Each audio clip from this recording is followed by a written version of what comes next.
Hulda, ég þykist vita það að þú ert nær bara gráti en einhver öðru núna því. Svona mikil bara keppnismanneskja eins og þú ert, er þetta ekki hroðalega súrt?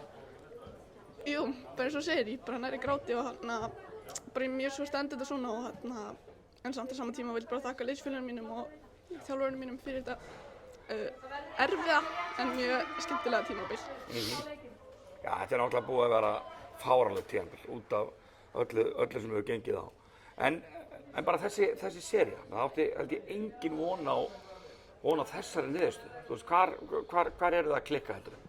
Bara fyrstu 2 leikirnir.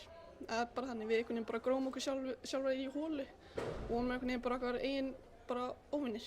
Og bara svo núna í þriðja og virkilega vorum við að berjast fyrir öllum hlutunum og þurftum bara að mæta svona inn í fyrstu 2 leikina. Þið byrjuðu við, þeir eru 5 stigum yfir í hálfleik, komnar upp eitthvað 8 eða 9 stig og hvað einhvern veginn gerist þá? Bara skotin hjá okkur voru ekki detta, skotin hjá þeim voru detta, þau voru náð svolítið mikið af frákastum, bara svona litlu hlutinir sem bara skáru fram úr í þessum leik.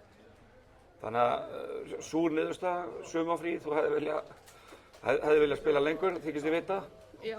En hvað með framhaldið, þú veist? Ég meina, er jafnvel ekkert vita hvort að Grindavík muni bara einfaldlega tefla fram liði næsta vetur eða hvað? Allan að markmiðið held ég, eða það sem ég veit allan að, en alltaf styrktaraðilar og svona, þannig eins og ég segi, bara með allt þetta Grindavíkur dæmi sem hefur að ganga á, þannig að við erum bara að taka einn dag í einu og við einhvern veginn vorum bara fókusar á þessa seríu, þannig núna getur maður kannski aðeins tekið andan og bara sé hvað framtíðin byrja skaut sér.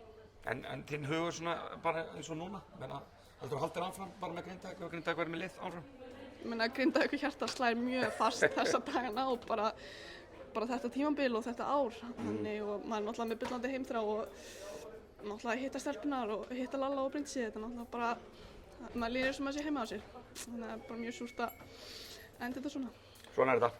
Takk fyrir.